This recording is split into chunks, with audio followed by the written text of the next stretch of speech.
আসসালামু আলাইকুম। কালকে রাতে প্রচুর পরিমাণে বৃষ্টি হওয়ার কারণে নদীতে পানি বেড়ে যায়, তাই এই বাচ্চারা তাদের জাল নিয়ে নদীতে মাছ ধরতে নেমে পড়ে। আমাদের এলাকায় এই জালটি টনি জাল নামে পরিচিত। আপনাদের এলাকায় এই জালটি কী নামে পরিচিত কমেন্টের মাধ্যমে জানিয়ে দিবেন। বাচ্চা দুটির সাথে কথা বলে জানতে পারলাম তারা দুজনেই ভাই। যে মাছ ধরেছে সে বড় এবং যে ব্যাগে মাছ সংগ্রহ করছে সে ছোট। মাশাআল্লাহ, এদের দুই ভাইয়ের মধ্যে অনেক মিল। মাছ ধরার সময় ছোট ভাইটি কিছু ভুল করছিল, তাই বড় ভাইটির রাগ হচ্ছিল। তাকে বুঝিয়ে বললাম, কাজ করতে ভুল ত্রুটি হবেই, সেটা স্বাভাবিক।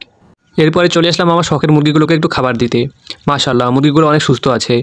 ভর্তি পরীক্ষা থাকার কারণে বেশ কিছুদিন বাসা ছিলাম না। এতদিন মুরগিগুলোর যত্ন আমার মা নিয়েছিল।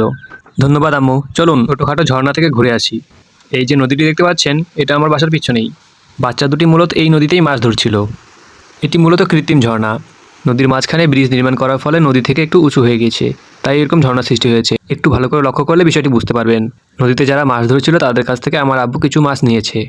মাছগুলোকে বাসায় নিয়ে যাচ্ছে হাঁসকে খাওয়ানোর জন্য। তারপরে হাঁসগুলোকে খেতে দিলাম। মাশাআল্লাহ, তারা কত সুন্দরভাবে খাচ্ছিল।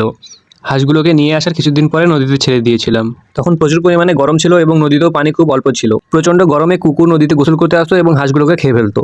তাই ঠিক করলাম আর হাঁসগুলোকে বাইরে ছাড়বো না। হাঁসগুলোর জন্য বাসায় একটি ছোটোখাটো পুকুরের ব্যবস্থা করে দিলাম। আলহামদুলিল্লাহ, হাঁসগুলো পুকুরটি পেয়ে অনেক খুশি হয়েছে। সকলে দোয়া করিয়েন হাঁসগুলো যেন সুস্থ থাকে। দেখা হবে পরবর্তী ভিডিওতে। আসসালামু আলাইকুম।